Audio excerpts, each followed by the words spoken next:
Hi everyone, in this video we will see how we can check the broadcast errors. So if you want to see why some of your messages in your campaigns are failing, we will first go to the menu on the left side. We will go to CRM and from the drop down we will select bulk campaigns. So we can see the campaigns which are sent from our side, and in the action area we will click on the campaign report icon.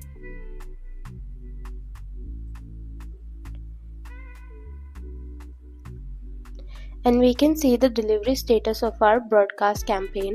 So for example, if you notice that in the failed option, I can see that 100% of the messages have failed.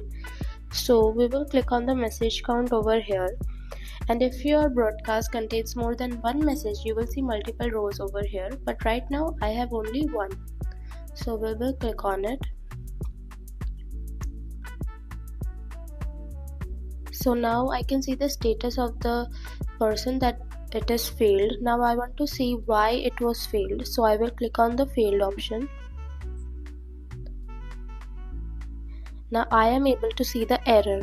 So these errors are directly sent from Meta. So it helps you to understand exactly what went wrong and why the message was not delivered to this particular person. For example, over here it is re-engagement message error. So this is the way you can easily identify the issue and take the necessary action before sending your next broadcast campaign. Thank you.